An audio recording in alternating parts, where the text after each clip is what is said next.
You want to know something else that's incredible? All of the Civic SIs that were in the fleet were manual transmissions. And me, being someone who learned how to drive standard, I don't know, many moons ago, and has never owned a car with a standard transmission. My current vehicle, Zippy, is a CVT, thank you very much. Had to get a refresher course before I could take it to the track. Now don't worry, the rest of you can get your giggle on while I die of embarrassment. But in the meantime, let's check out how my experience at 2010 Daytona Bike Week went. Daytona Beach, Florida is dubbed the home of racing. Every year for the past 69 years, it's transformed into the motorcycle mecca as it hosts Bike Week. The entire area welcomes bikers with open arms. The event attracts all types of characters and their bikes, and spirits are always high. It's hard not to get caught up in the enthusiasm. Even I wanted to get on a bike. Yeah, and that's the shift light. That's the light that tells you when to shift. It tells you? Yeah, it lights up and says, okay, next gear, please. Wow. Like biking for dummies. It's perfect for me. Even this dummy has heard of the racing history at Daytona Beach. These are qualifying for another big Daytona event, the Grand National Races. Because of its smooth, hard-packed sand, Daytona Beach was a racing site starting in the early 1900s. While I'm not qualified to drive on the streets yet, I jumped at the chance to cruise as a passenger. Starting, of course, on the world's most famous beach.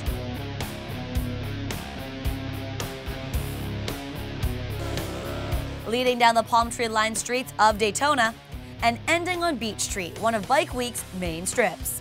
A big thank you to Auto123's Pascal Bastien, our Ghost Rider. During Daytona Bike Week, commercial spaces that usually house diverse shops and cafes all clear out to make room for the purveyors of motorcycle wares. It seems the gear is just as important as the event.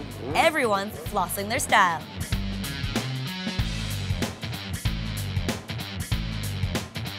It's one big party, and it wouldn't be complete without police on Segways. Papa Bear gave me a few theoretical lessons, we cheered with the crowds, and we even met Darth Vader. Of course, we rocked out a little bit to the constant live music. It was a ton of fun, and I wanted to leave with a very special keepsake, so I had one made.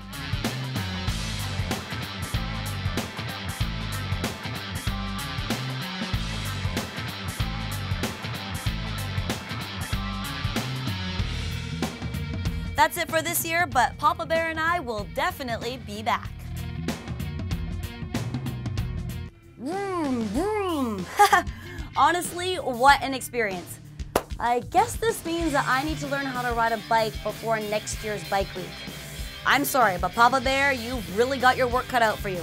Seriously though, when you're driving down the streets of Daytona during Bike Week in a car, you can't help but feel a little out of place. The road is definitely ruled by Lord Motorcycle.